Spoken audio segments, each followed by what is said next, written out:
The Lectric Expedition 2.0, still somewhat capable off-road. Woo! Hey everyone, today we're on the brand new Lectric Expedition 2.0. This bike has some amazing features, including a new color display, torque sensor, it's gonna have front suspension, and a few other features. We're gonna get into it today, show you guys all the new upgrades, but what's amazing is this bike is the same price as their original 1.0, even with all these upgraded features, which is amazing. I don't know how they can keep making these bikes better, but keeping the price the same, and that's one thing I love about Lectric. So right now we're just riding through Papago Park in Arizona. I just came from Phoenix, rode here about 11.6 miles, and I gotta tell you guys, this bike is pretty awesome. The torque sensor on it gives you excellent output. It's tuned really well. Very, very nice for getting exercise if you want it. But if you still want to travel at 20 to 24 miles an hour, you can still do so easily without putting hardly any effort into the pedals. But we're gonna make the trek back to Phoenix from here, the 11.5 or 12 miles, and I'm going to show you guys that trip on the way back just to show you how everything works. The cruise control on this bike is pretty amazing. I love the way it works. Whenever you set it, you can keep pedaling it and it does not give you any more output on the power, and it will actually lower your power level the more effort you put into it, which will save you tons of battery power and get you a lot of extra range if needed. And for those of you that are on the budget, this bike's going to come in 3 different battery versions. You can get a single 13 amp hour battery for around $1,400. You can get the bike with dual 13 amp hour batteries for a total of 26 amp hours for $1,700. Or if you have range anxiety or you want to keep that power level higher throughout your ride, you're going to want to opt for the dual 17.5 amp hour batteries, which is a total of 35 amp hours, and that's going to get you tons and tons of range depending on how you ride and how much cargo you're carrying. And that's the one I'm on today. This bike has dual 17.5 amp hour batteries, and after that 11.5 to 12 mile trek, I'm still showing 53.1 volts. So we'll check the voltage when I get back. And if you guys haven't seen this in Papago Park down in Arizona, it's pretty cool. It's in Tempe, Arizona. It's called Hole in the Rock, and you can see the hole right there. Pretty cool. So before I take you on this ride back to the hotel, let's check out all the specs and features of the new Lectric Expedition 2.0. And as you can see, this new bike has a longer redesigned frame with updated tubing for carrying more cargo capacity than the original bike. Now there's 2 main features that are going to be different on this bike versus the 1.0 in my opinion, which is going to be a huge upgrade. Number 1, it's going to have front suspension with 50 millimeters of travel and dual spring adjustable suspension. I've never seen that in any bike where both sides are adjustable. You have a preload on each side, so there is no lockout, but you can adjust it for your rider weight, which this bike has a capacity of up to 450 pounds, so it's going to support the heavier riders as well. And on this new front suspension fork, you have a through axle quick release, which is really nice to see. And like I said earlier, this bike also has a torque sensor, which is going to be excellent if you want that feel of a traditional bicycle, where the more effort you put into it, the more power you're going to get out of it. And at any time, you can override that torque sensor with the throttle up to 20 miles per hour. If you want to go past 20 miles per hour, you're going to want to let off that throttle and then just put more extra effort into it to get up to 28 miles per hour. I actually had it up to almost 29 miles per hour on the way here. It's a little bit hard to maintain that speed, but 24, 25 miles an hour pretty comfortably. But I'll show that max speed on the way back to the hotel, so make sure you stick around to see it. Up here on the top, we have a new color display with a USB-C port underneath for keeping your devices charged while you're out riding. Over here on the left-hand side, you have a thumb throttle. You have a new control pad here with the left and right button for turn signals, which is really awesome for riding in the city. And it shows you up here on the display which side of your turn signal is on, so while you're riding, if you leave it on by accident, you'll be able to see that flashing here on the display. This bike has a set of new locking grips and an 8-speed trigger shifter, which leads down to the 11 to 32 tooth freewheel in the rear, and it's using a Shimano Altus derailleur to shift through those gears. This bike's using an M24 750 watt motor and a 24 amp controller that peaks out at over 1300 watts. So there's excellent power delivery on this bike for pulling those heavy loads around, and the motor is super quiet. Another nice feature about these batteries is that these batteries are able to be charged with a 5 amp charger. So if you want to get charged up super quick, get that 5 amp charger and you'll be out on the road in no time. This bike still has a quick adjustable stem on it, so it's going to be really nice and easy for you to adjust it to your comfort level. And for stopping power, you have a set of hydraulic disc brakes coming down to 180 millimeter rotors in both the front front and the rear of the bike. And this brand new bike is sitting on a pair of 20 by 2.5 inch tires, a little bit smaller than the 3-inch tires of the original version, which should give you a little bit more range and a little bit easier maneuverability overall. Up here on the front of the bike, you have a set of mounts to mount a basket, and you have tons of different options for mounts. You have a set of mounts here on the seat post for a lock or water bottle. You also have a set of mounts here, and also an additional set underneath the frame here, which is a really nice area for storing the lock. The pedals on this bike are still the quick release pedals, which I absolutely love. Very good grip, which is a way better design than a folding pedal in my opinion. I love this design. And the newly designed kickstand on this bike's pretty cool. It kind of folds in as it goes up, which is pretty neat.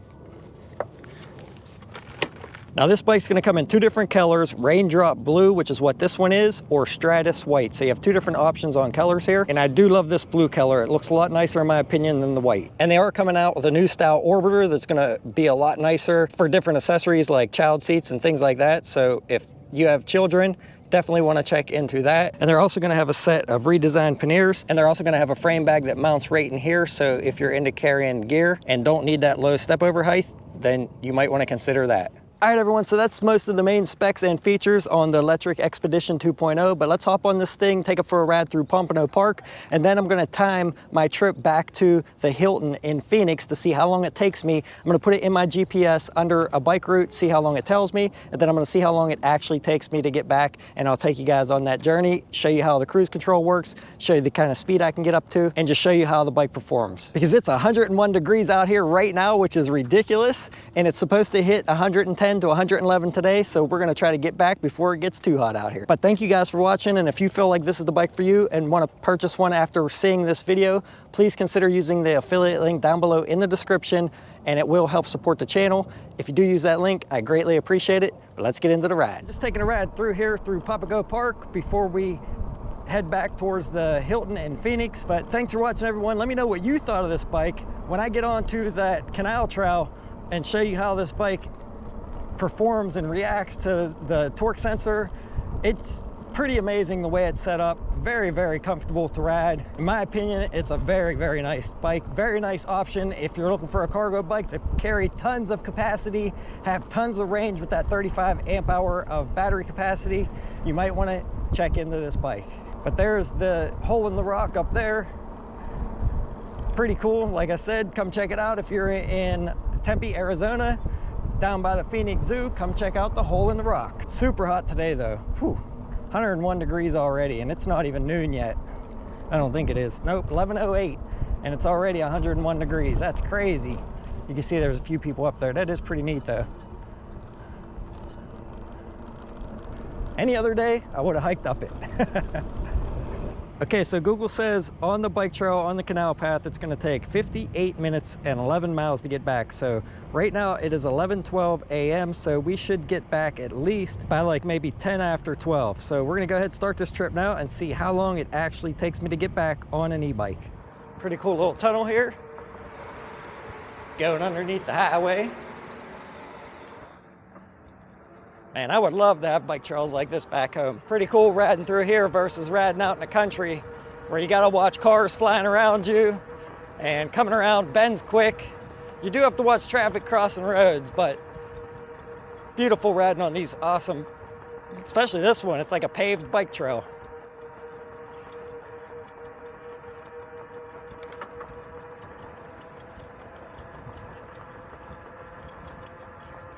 So Google's saying we should arrive right around 12:12, I believe it was.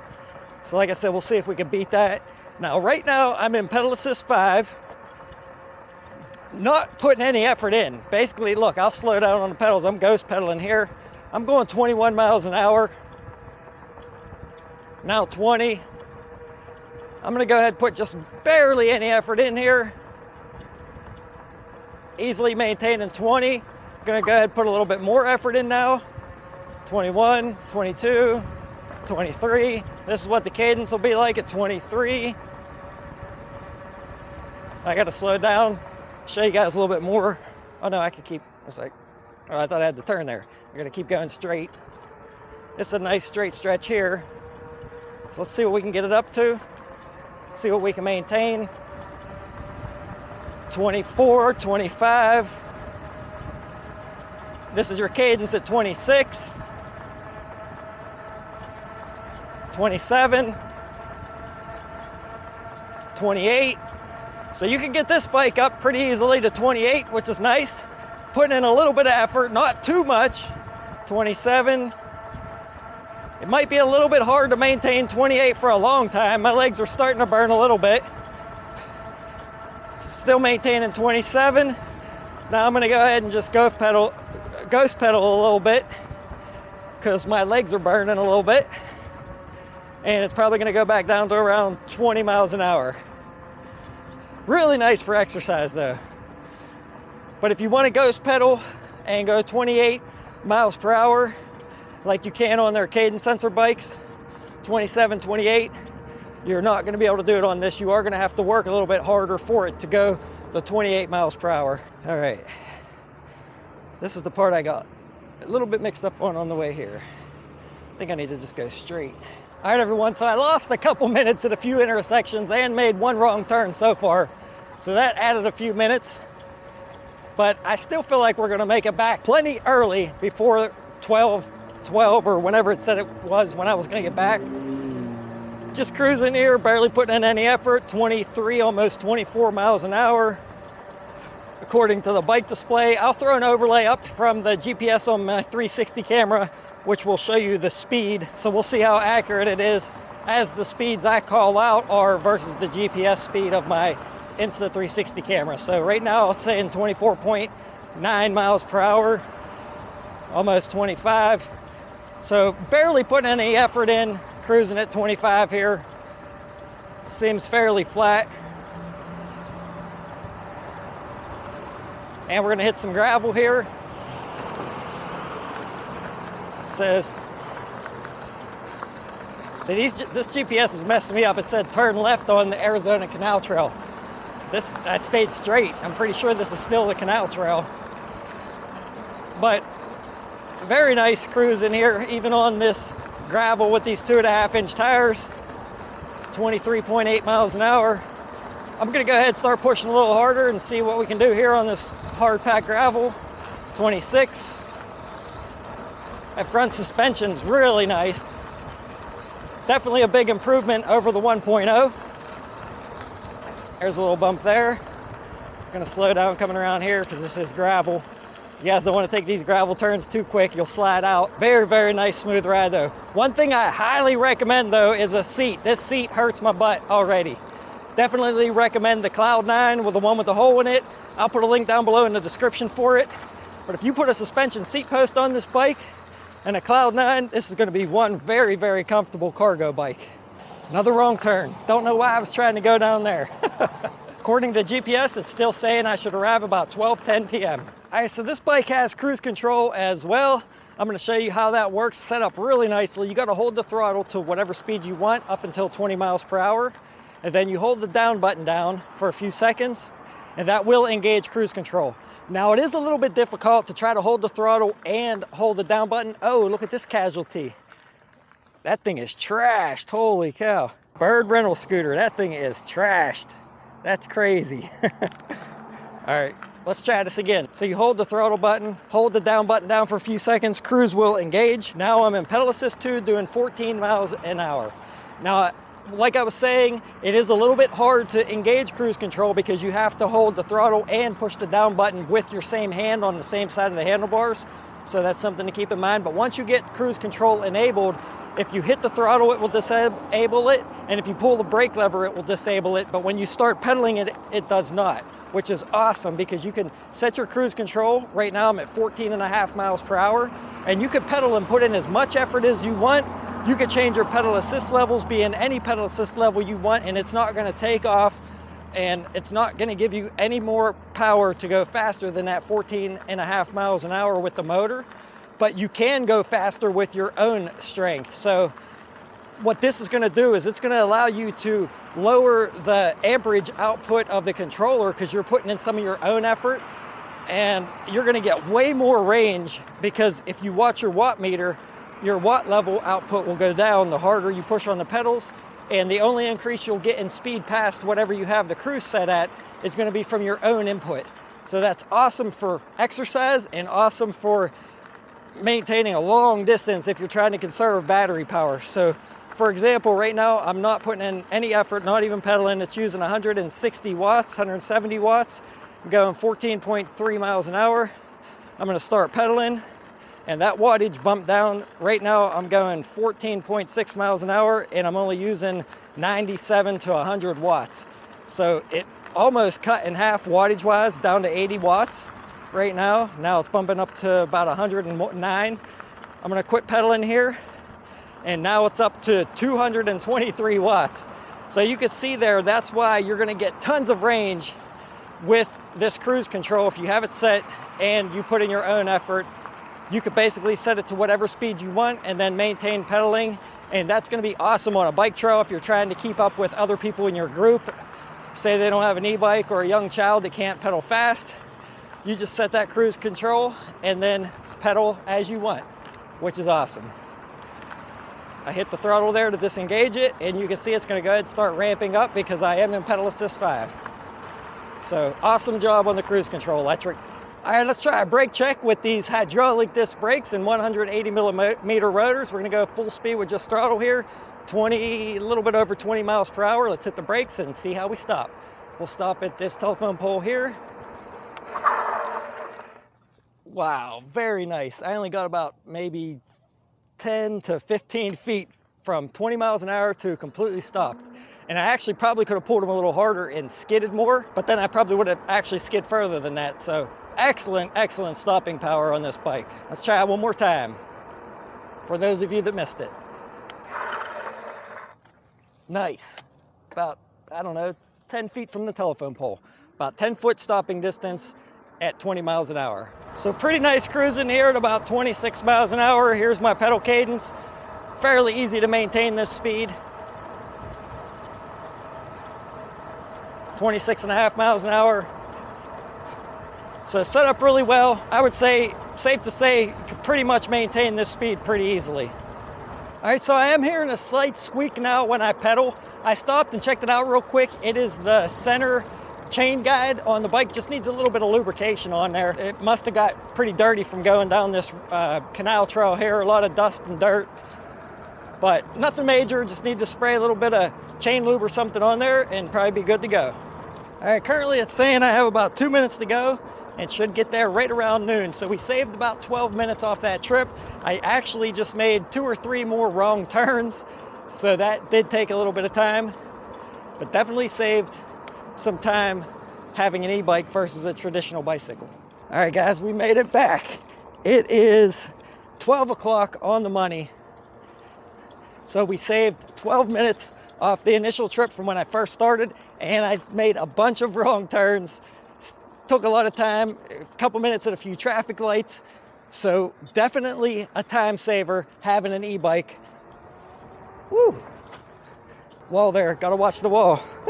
But anyway, guys, there you have it. There is the Lectric Expedition 2.0. That's how it performed. I thought it performed amazing. And one thing I want to note is I went 27.5 miles today on this bike and only used 4 volts of the battery. That's pretty amazing. You're going to get tons of range out of this bike. I was going full speed a lot of times, usually no less than 20 miles per hour. So if you get this long range battery version, you're going to be able to go tons of miles. But anyway, if you're looking for a budget e-bike with premium features like a color display, front suspension, torque sensor, excellent performance, and you can't forget that they are one of the most popular selling e-bike companies in the United States, selling over 500,000 e-bikes already, and a US-based company with excellent customer service. So thanks for watching, everyone. If you're interested in picking one of these up, like I said, it'll be down below in the description. Please consider subscribing, and until then, I'll see you guys around on the next one. Thanks for watching, everyone.